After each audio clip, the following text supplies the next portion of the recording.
11મો સ્કંદ, એકાદશ સ્કંદ, મુક્તિ લીલા, 31 અધ્યાય. એક છે જીવનથી મુક્તિ અને બીજું છે મુક્ત જીવન. દરેક વ્યક્તિ મુક્તિની જ આકાંક્ષા રાખે છે.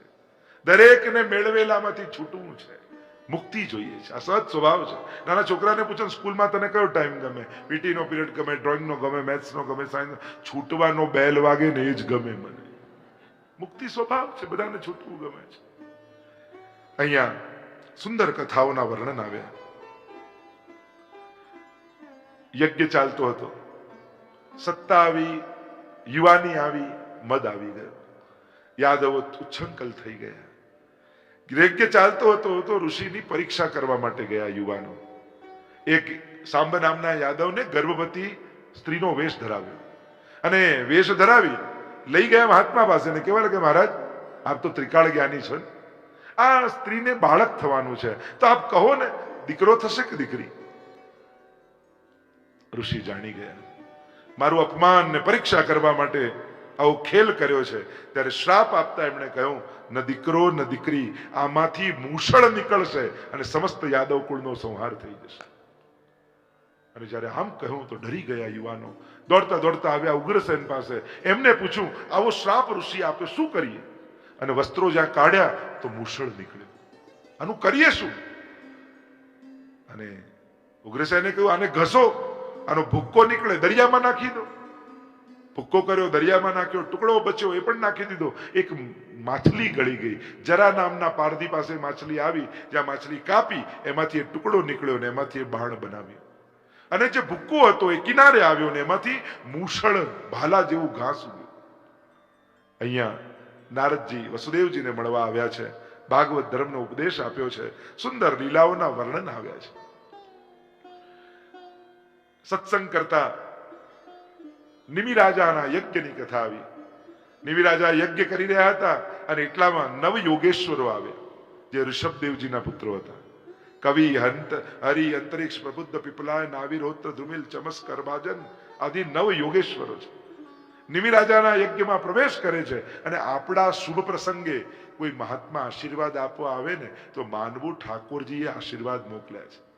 જ્યાં ઋષિ મુનિઓને આવતા જોયા મનમાં હરખ થઈ ગયો, અરે મારા યજ્ઞમાં મહાત્માઓ પધાર્યા છે. અને વંદન કરતા નિમિ રાજા બોલ્યા, કહેને લગે નિમિ રાજા, ये मानव देह दुर्लभ है पर क्षण भंगुर है, कब हाथ से सरक जाए इसका कोई भरोसा नहीं.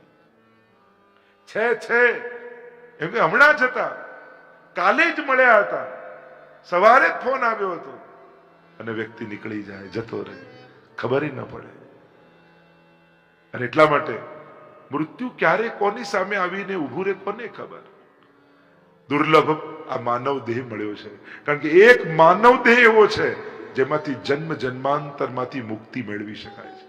પુનરપી જનનમ પુનરપી મરણમ પુનરપી જનની જઠરે શયનમ, આ ચક્રમાંથી છૂટી શકાય છે. પણ માણસ એની મહત્તાને ન સમજવાને કારણે સંસાર ભોગોમાં જ આને ખતમ કરી દે છે. ક્ષણભંગુર છે. અને એમાં પણ દુર્લભ છે જીવનમાં મહાપુરુષોનું સાનિધ્ય મળવું. કોઈ ભગવાનનો દૂત, કોઈ એ મહાત્મા, કોઈ એ મહાપુરુષ જયારે જીવનમાં આપણા પ્રવેશે છે ને તો એ તો બહુ દુર્લભ ઘટના છે. કારણ મહત સંગસ્તુ દુર્લભો અગમ્ય અમોઘસ છે. નારદજી ભક્તિ સૂત્રમાં કહે છે, મહદનો સંગ દુર્લભ છે પણ અમોઘ છે. મહાપુરુષનો સંગ ક્યારે નકામો નથી જતો. એવા વ્યક્તિના સંગમાં રહેવું કે જેનાથી, જેના સંગના પ્રભાવથી આપણને પાપ કરતા ડર લાગવા માંડે. તકલીફ શું છે? આપણને પાપ કરવામાં મજા આવે છે અને પુણ્ય કરવામાં કંટાળો આવે છે. જોજો, જ્યારે કોઈ પુણ્ય કરો કંટાળો આવે, તું કરી લેજે. અને પાપમાં ક્યારે આપણા બદલે બીજા કોઈને મોકલી. જો કોઈ સત્કાર્ય હોય ને, કોઈ પુણ્ય કાર્ય હોય, સેવા કાર્ય હોય, તું જઈ આવજે ને, તું કરી આવજે ને, બીજા કોઈને મોકલી દે. પણ ક્યાંક કોઈ પાપ કરવાનું હોય ત્યારે એવો વિચાર, જા તું મજા કરી આવજે ને મારા બદલે. ત્યારે તો આપણે કહીએ ના, હું જ જવાનો છું. જો આ ચાર વસ્તુ જાતે જ કરી, આપણા બદલે બીજું કરે ના ચાલે. ભજન, ભોજન, લગન અને મરણ, આમાં પોતે જ બેસવું પડે. આપણે બહુ બિઝી હોય તો ઘરે ફોન કરી, મારા બદલે 2 રોટલી તું ખાઈ લેજે, પેટ ભરાય. લગ્ન હોય ને આપણે ગોર બાપાને કે બાબા તમે જ બેસી જજો ને પાટલે, હું પછી આવતા વર્ષે ફ્રી થઈશ ને ભાઈ સમજી લઈશ. આવું થાય, પોતે જ પાટલે બેસવા પડે. એમ મરણ આવે તો આપણે કહીએ કે 15 મિનિટ માટે બાજુવાળાને લઈ જાઓ ને વિલ સાઇન કરીને આવું છું, કોઈ રાહ જુએ? એમ ભજન પણ આપણા બદલે બીજો કોઈ કરે એ ચાલે કે ના ચાલે? જો તમે જ બોલ્યા છો કરજો. હવે ભાગવતમાં તમે 7 દિવસ સાંભળી, એટલો તો ભરોસો તમારા પર રાખું ને કે એક યમનાષ્ટક અને એક અષ્ટાક્ષરની માળા, આટલું તો અહીંયા બેસેલા બધા જ કરવાના જ છે. હું તો એવો ભરોસો રાખું, કંઈક શરૂઆત. એટલે ભાગવતમાંથી કંઈ લઈ જજો, કોઈ સારી વાત નહીં તો કોઈ સારો નિયમ લઈ જજો. પણ ભાગવત ક્યારે નકામું નથી જતું. તમને જરૂર પડશે ને ત્યારે આ એક એક વાતો ચોક્કસ યાદ આવશે. ઘણીવાર જરૂર નથી હોતી ને, ભીતર જ હોય છે તો આપણે એને વકાળતાય નથી હોતા. જ્યારે જરૂર પડે ત્યારે કે ના ના ત્યાં પેલા સ્ટોર રૂમમાં પડ્યું જશે જો ને. એમ જ્યારે જરૂર પડે ને ત્યારે હૃદયના સ્ટોર રૂમમાં તમારી ભાગવત પડી જશે. ક્યારેક ખોલીને જોજો, તમારા જીવનમાં ઉત્તમ રસ્તાઓ તમને મળી જશે. લોકો એમ કહેતા હોય, લોકો ખંખેરીને જાય. આ કોઈ ધૂળ નથી કે ખંખેરીને કોરા થઈ જશો. આ તો રસ છે, અને ભીંજાયેલો માણસ ગમે તેટલું ખંખેરે કોરો ન થાય. તમારામાં હિંમત હોય ને તો મારી કથા ભૂલીને બતાવજો. આ તો તમારો પીછો કરશે, તમારા અંત સમય સુધી આ પીછો કરશે, અને છેલ્લી ક્ષણે તમને ગોદમાં લઈ અને ભગવાનના ધામમાં લઈ જશે. તમે ભાગવતને માથે લઈને આવ્યા છો, ભાગવત તમને ગોદમાં લઈને લઈ જશે ભગવાન પાસે. આ ભાગવતની મહત્તા છે. હું નથી કહેતો, ભાગવતમાં લખ્યું છે અંતકાલે તું એ નૈવ શ્રૂયતે શુકશાસ્ત્રમાં. સ્વયં ભગવાન લેવા આવે છે જેને ભાગવત સાંભળ્યું છે. આ ભગવાનનું વચન છે, ભગવાને આપેલા વચનો છે આ બધા. અહીંયા નિમિ રાજા ખૂબ પ્રસન્ન થયા છે. 9 યોગેશ્વરોએ ઉપદેશ આપ્યા છે. ઉપદેશ આપતા મન વાણી કર્મથી જે કંઈ પણ કરો એ ભગવાનને સમર્પણ. આ બધા શ્લોકો તો તમને આવડે છે. કાયેન વાચા મનસેન્દ્રિયૈર્વા. આ 9 યોગેશ્વરમાં નાના યોગેશ્વરે આપેલો ઉપદેશ છે. હવે શ્લોક તમને આવડે છે પણ ખબર નથી કે ભાગવતનો છે. આ 11 સ્કંદનો શ્લોક છે. આગળ હરિનામના યોગેશ્વરે અને અનેક યોગે, આ 9 યોગેશ્વર સુંદર ઉપદેશ, ભક્તોના લક્ષણ બતાવ્યા, ધનની ગતિ એ ધર્મમાં છે એમ કહ્યું. અને આમ કહેતા કહેતા નિમિ રાજાનો ઉદ્ધાર થયો. મહદનો સંગ ક્યારે નકામો નથી જતો. અને એટલા માટે મહાપુરુષોના સંગમાં રહો. અને સંગમાં કાયમ નથી રહી શકતા તો એના સ્મરણમાં રહો. કે ક્યારેક કોઈ સત્કર્મ કરવાનું હોય ત્યારે તમારી યાદ એને આવે એમ સ્મરણમાં બનેલા રહો. ક્યારેક કોઈ ઉત્તમ ભક્તિ યા કોઈ મનોરથ કરવાનો વિચાર હોય ત્યારે એને તમારી યાદ આવે કે પેલા કેવો સુંદર મનોરથ કર્યો હતો, યા આ મનોરથમાં એ જોડા. એમ સ્મરણ તમારું કરે તો સંગ ના રહી શકો તો સ્મરણમાં રહો. ગુરુના પગે પડવા કરતા એના પગલે ચાલવું સારું. આપણે કદાચ પગે ન પડી શકીએ પણ એને જે પગલે પગલે એનો જે પગલા પાડ્યા છે એના પગલે પગલે ચાલો તો જીવનમાં કલ્યાણ થાય. આ મહાપુરુષના સંઘની મહત્તા બતાવી છે. આગળ પ્રભુ સુદામ પધારવાની તૈયારી કરી રહ્યા છે અને અહીંયા ઉદ્ધવજી સાથે ભગવાનનો સંવાદ થાય છે. દત્તાત્રેય ભગવાને 24 ગુરુ કર્યા એની કથા આવી. જ્યાં જ્યાં ગુણ દેખાયા એ ગુણને ગુરુ કરી દીધા. ઉત્તમ વસ્તુ કે વ્યક્તિ નહોતા પણ એની ભીતર જે ઉત્તમતા હતી એને ગુરુ રૂપે સ્વીકારી લીધી. દુનિયામાં સારો માણસ ન શોધો, નહીં તો જલ્દી નહીં મળે. સારો માણસ ન શોધો પણ માણસમાં સારાઈને શોધો. તમે સારો માણસ ગોતવા નીકળશો ને તો બહુ દુર્લભ છે, પણ માણસમાં સારાઈ ગોતવા નીકળશો ને તો દરેકની અંદર મળવા લાગશે. એટલે થોડોક દ્રષ્ટિકોણ બદલી તમે પ્રયાસ કરો. હા, બધા ગુણો એકમાં જ હોય કદાચ સંભવ ન હોય. તમે કોઈ એવું ઝાડ ગોતવા નીકળો કે બદામે ઉગે, દાડામે ઉગે, ચીકુઈ ઉગે, સફરજંદે ઉગે, તો એવું ઝાડ ના મળે. પણ એક થેલી લઈને બજારમાં જાઓ તો આ બધું એક થેલીમાં ભેગું કરી શકાય. એમ સર્વગુણ સંપન્ન વ્યક્તિ નહીં મળે પણ તમારી બુદ્ધિને એવી થેલી બનાવો જ્યાં જ્યાં ગુણ દેખાય એનું ગ્રહણ કરતા જાઓ, એને ભેગું કરતા જાઓ. અહીંયા સુંદર સંવાદ આવ્યો છે. 24 ગુરુની ચર્ચા આવી છે. પૃથ્વીને પહેલા ગુરુ બનાવ્યા. પૃથ્વી પાસેથી સહનશીલતા શીખ્યા. માણસે સહન કરતા શીખવું. દરેક વાતમાં લડવું જરૂરી નથી હોતું. દરેક વખતમાં દરેક વાતે સંઘર્ષ સારો નથી. સહન કરો. સહન કરે એ જ સાધુ છે. બધાને બધું મળી પણ નથી જવાનું. દરેકના સંજોગો જીવનમાં દરેક વખતે અનુકૂળ હોય જરૂરી નથી. જે મળ્યું એને પ્રભુનો પ્રસાદ માની માથે ચડાવતા શીખો. સહન કરો. જે ઘરમાં બધા હકની વાત કરે ને ત્યાં લડાઈ થાય. જે ઘરમાં બધા કર્તવ્યની વાત કરે, ફરજની વાત કરે, ત્યાં ભેગા રહેવાય. અહીંયા બીજો ગુરુ બનાવ્યો વાયુને, નિસંગતા શીખ્યા. આકાશને ગુરુ બનાવ્યો, વ્યાપકતા શીખ્યા. આકાશ કેટલું મોટું છે. ભગવાનની મોટાઈને જાણી જાઓ તો પોતાની અલ્પતાનું ભાન આપમેળે થશે. કા પોતાની અલ્પતાને જાણશો તો ભગવાનની મોટાઈનું ભાન થઈ જશે.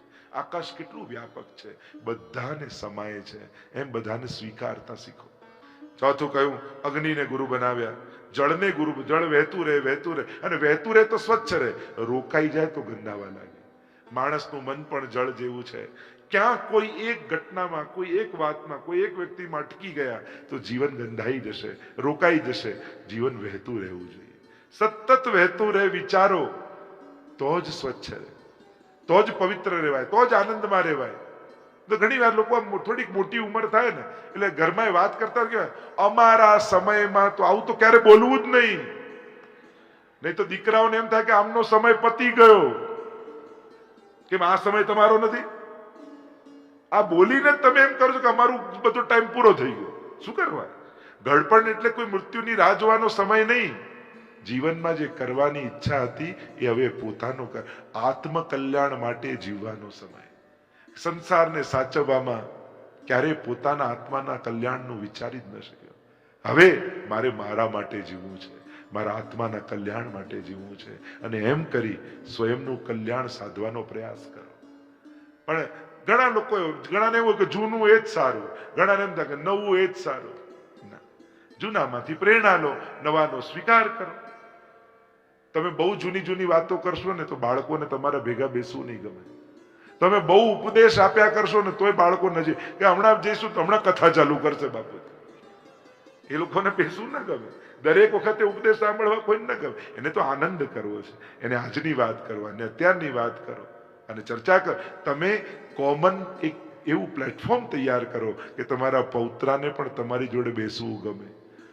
આવતા જ સુધારવાની તૈયારી ચાલુ કરી દઈએ આપણે. બેટા આ છોડી દે, પેલું છોડી દે, આમ કરજે ને પેલું કરજે.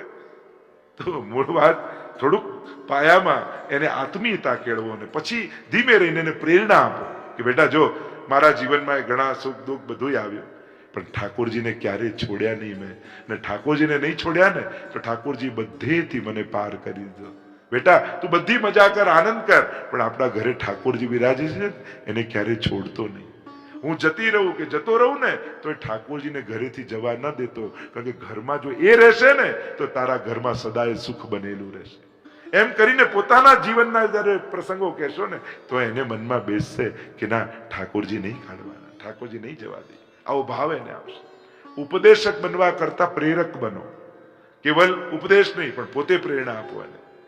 અહીંયા આગળ ચંદ્રને ગુરુ બનાવ્યા, એની કળા વધે ઘટે. સૂર્યને ગુરુ બનાવ્યા, કબૂતરને ગુરુ બનાવ્યા, અજગરને ગુરુ. કાંઈ નથી કરતો છતાંય ભગવાન બધું એનું પૂરું કરે છે. જેને વિશ્વાસ છે એનું બધું પૂરું થાય છે. આગળ પતંગિયાને ગુરુ બનાવ્યો, હરણને ગુરુ બનાવ્યા, પારધીને ગુરુ બનાવ્યા, મત્સ્યને ગુરુ બનાવ્યા, વારાંગનાને ગુરુ બનાવી, ટીટોડીને ગુરુ બનાવ્યા, એક બાળકને ગુરુ બનાવ્યા. કારણ કે બાળક કેવું માન અપમાનથી પર હોય. એની આગળ અપશબ્દો બોલો કે સંસ્કૃતમાં સ્તુતિ કરો, નવે જન્મેલા બાળકને કોઈ ફેર પડે? એ તો આનંદમાં જ હોય.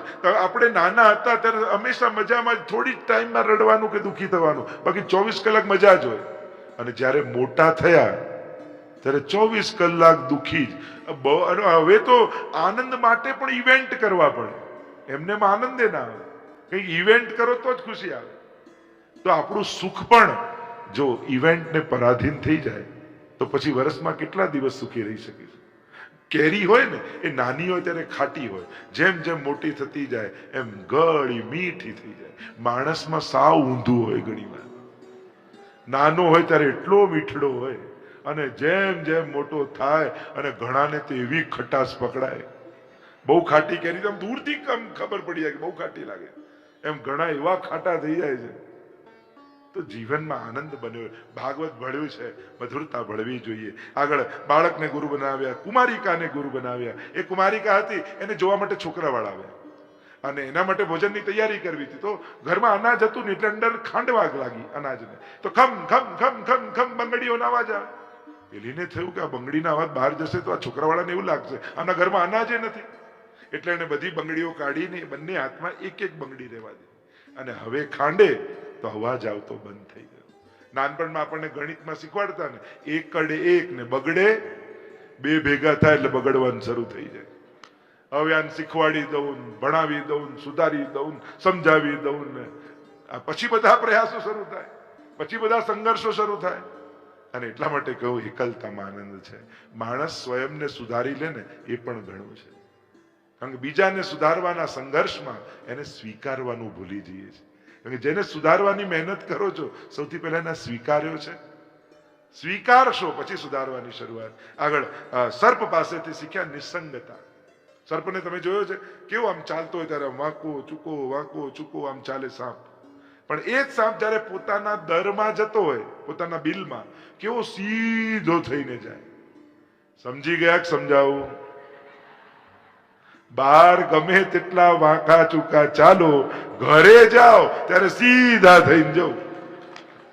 એટલે કે કહેવાનો અર્થ, દુનિયાએ આપેલા માન, સન્માન, સત્કાર આ બધું માથે રાખીને ઘરે જશો ને તો ઘરનાય નહીં રહો ને બહારનાય નહીં રહો. ઘરે કોઈ સન્માનનીય વ્યક્તિએ નહીં જવાનું, ઘરે જતા તો સ્વજન બનીને જવાનું. સ્વજન બનીને જશો તો ઘરના લોકોને હરખ થશે. સન્માનનીય જઈને જશો તો બધા મોઢું ચડાવીને બેસી જશે, લો આયા. નહીં તો ઘણી વાર ઘણા લોકોને બહાર મારું આટલું માન છે ને તમે લોકો મારું નથી રાખતા. પેલો કે અમે તને ઓળખીએ છીએ એટલે. પેલાને કલાક ભેગું રહેવાનું છે, અમારે 24 કલાક તારી જોડે રહેવાનું. અને એટલા માટે અને ઘરે તો સહજ જ રહેવાનું, ત્યાં દમ થોડી કરવાનો હોય. એટલે ઘરે તો માણસ કે મૂળ વાત એ છે, સંસારે આપેલા ભાર અને સન્માન ઘરે લઈને ન જતા, એને ત્યાં પૂરતા જ રાખજો. ઘરે તો સ્વજન બનીને જજો, આત્મીય બનીને જજો. ઘરે પિતા બનીને જજો, ભાઈ બનીને જજો, પત્ની બનીને જજો, બાળક બનીને જજો. તો ઘરમાં ઘર જેવું લાગશે. નહીં તો જેને ઘરમાં શાંતિ ન હોય એને દુનિયાના કયા ખૂણે શાંતિ મળવાની? એને ક્યાં શાંતિ મળવાની? બધે 4 દિવસ ગમે. કેમ? કારણ કે માહોલ ચેન્જ થયો એટલે જ. પછી તો સ્વભાવ જ આડે આવવાનો છે. કે મને કોઈ સમજી નથી શકતા, આવો અઘરો થાય છે કેમ કે કોઈ સમજે નહીં તને. વાઘ આપણને સમજી ન શકે, એમાં વાઘ સામે વાળાનો કે આપણો? ઘણા મોઢું ફૂલાવીને આખો દિવસ ફર્યા કરે, કે નહીં કે તકલીફ શું છે, બસ ફૂલાવીને ફર્યા કરે. હવે કોઈ ઘરમાં અંતર્યામી છે કે તમે મોઢું ફૂલાવીને ફરો એટલે સમજી જાય કે આને શું પ્રોબ્લેમ છે, અને શું નથી ગમ્યું? અત્યારનો સમય તો વાત કરવાનો સમય છે, સાથે બેસીને ચર્ચા કરવાનો સમય છે કે હા બેસીએ આપણે, અને મનમાં જે ખટકો છે કાઢવાનો સમય છે કે આ મને નથી ગમ્યું, કહી દીધું. અને કહી દીધું એટલે જતું રહ્યું, નીકળી ગયું. પછી એને જ ઘૂટીને ઘાટા નહીં કરી રાખવાનું, એને કાઢી દેવાનું, વાત કરી દેવાની અને સ્વીકારી લેવાનું. સ્વીકારતા જે શીખે છે ને એ હંમેશા સુખી રહે છે. પણ આમ કેમ થયું, પણ આમ કેમ કર્યું, આવું કરવું, જે આવા નિશાસાઓ રાખતા રહે એ જીવનમાં દુઃખી જ રહે છે. સમય પાછો નથી આવતો વૈષ્ણવો, બાકી બધું પાછું આવી જાય છે. તમારી કલાક પણ જો આ રીતે બગડીને તો બહુ મોટું નુકસાન છે.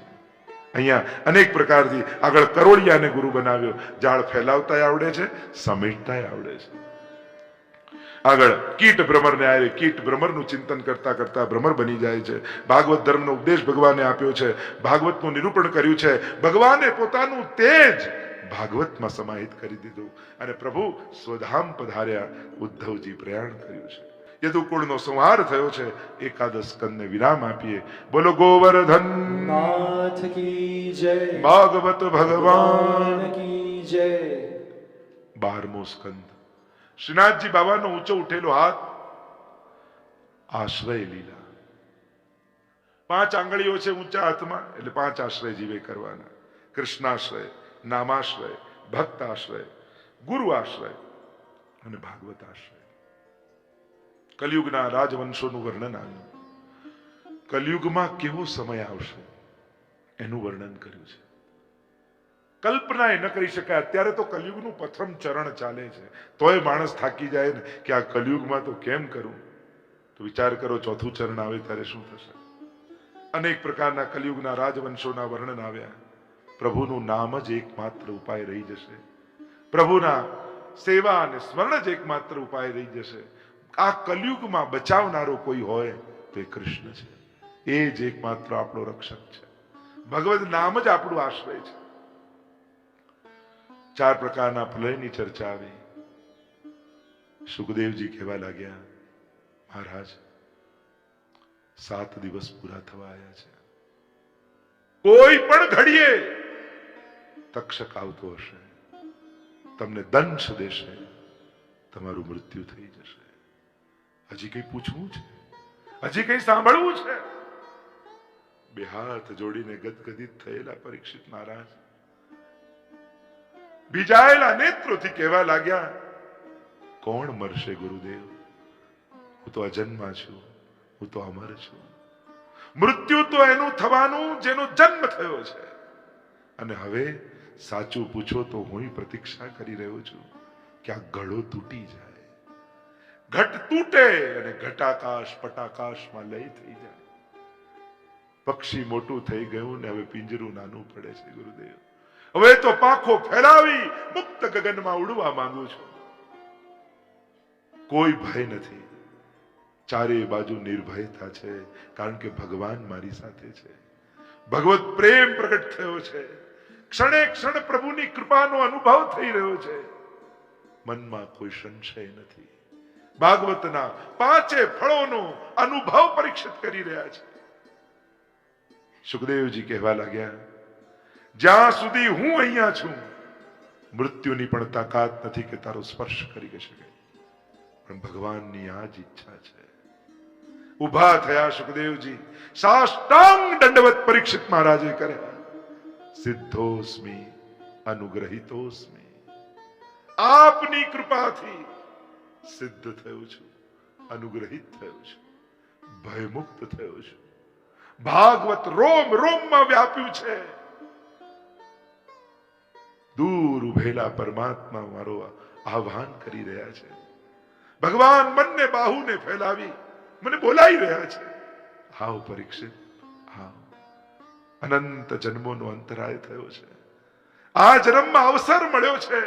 તોડ આ બંધનોને અને આવી જા મારી ગોદમાં. સુખદેવજી જ્યાં ઉભા થયા, દંડવત કર્યા છે પરીક્ષિત મહારાજે, અને કોઈ ઓર પરીક્ષિતની શોધમાં સુખદેવજી આગળ નીકળી ગયા. સુખાસન પર વિરાજ્યા છે પરીક્ષિત મહારાજ. નેત્રો બંધ કર્યા, દૂર બંધ સ્મિત કરતા પરમાત્મા દેખાય છે. અધર પર વેણુ વગાડી માનું આમંત્રિત કરી રહ્યા છે. બંને હાથને ફેલાવી પુકારી રહ્યા છે, આવ તું મારો થયો છે. ભાગવતનું શ્રવણ કરી તું સ્વયં ભાગવત બન્યો છે. હા. શાંત બેસેલા સુખદેવજીની કૃપાથી પરીક્ષિત મહારાજ ભગવત ચિંતન કરતા કરતા જન્મે જય પરીક્ષિત મહારાજના પુત્રએ ચારે બાજુ સિપાહીઓને ગોઠવી દીધા છે. જ્યાં સર્પ દેખાય મારી નાખો. પણ મૃત્યુને કોણ મારી શકવાનું? મૃત્યુને મારી નથી શકાતી. મૃત્યુને કેવલ સુધારી શકાય છે. પૂજાની થાળમાં છુપાઈ તક્ષક છેક નિકટ આવી ગયો. સરકતો સરકતો સરકતો પરીક્ષિત મહારાજની સામે ફણા ઊંચી કરીને ઉભો છે. જુએ છે પરીક્ષિત મહારાજને. મૃત્યુનો કોઈ ભય નથી. ભાગવત રોમ રોમમાં રમી રહ્યું છે. મૃત્યુ પહેલા જ અમરત્વનો અહેસાસ કરાવી દીધો. અને જ્યાં ચરણોમાં દંશ દીધા, અગ્નિની જ્વાળાઓ ભભૂકવા લાગી. દેહ પડ્યો. પરીક્ષિત મહારાજ મુક્ત થયા. ભાગતા ભાગતા ભાગતા કૂદકો મારી પરમાત્માની ગોદમાં ચડી ગયા. બોલીએ પરીક્ષિત મહારાજ કી જય. જીવાત્માનો પરમાત્મા સાથે શાશ્વત મિલન થયું છે. જન્મે જઈને આવ્યો ક્રોધ, નહીં રહેવા દઉં સર્પ યોની આ પૃથ્વી ઉપર. સર્પ સત્ર યજ્ઞ કર્યો છે. ઋષિઓ સ્વાહ સ્વાહ બોલે, યજ્ઞો આવી આવીને કુંડમાં પડવા લાગ્યા. સમજાવ્યા જન્મે જઈને આ તો ભગવાનની ઈચ્છા હતી. આગળ ગંગાજીના કિનારે સુખદેવજીએ કથાને વિરામ આપ્યો. નૈમિષારણ્યમાં સૂતજી સૌનકજીની આગળ હવે કથાને વિરામ આપે છે. બે હાથ જોડતા બોલ્યા, ભવે ભવે યથા ભક્તિ પાદયોસ્તવ જાયતે. પ્રભુના ચરણમાં જન્મો જન્મ અમારી ભક્તિ અખંડ રહે. ગમે તે યોનિમાં અમારો જન્મ થાય, પણ પ્રભુની ભક્તિથી ક્યારે વંચિત ન રહીએ. નામ સંકીર્તનમ યસ્ય સર્વ પાપ પ્રણાશનમ પ્રણામો દુઃખ સમનસ્તમ નમામિ હરિમ પરમ. પ્રભુનું નામ સર્વ પાપોનો નાશ કરનારો છે. એને કરેલા પ્રણામ સમસ્ત દુઃખોને સમાપ્ત કરનારા છે. એવા હરિ ભગવાનને અમે વંદન કરીએ છીએ.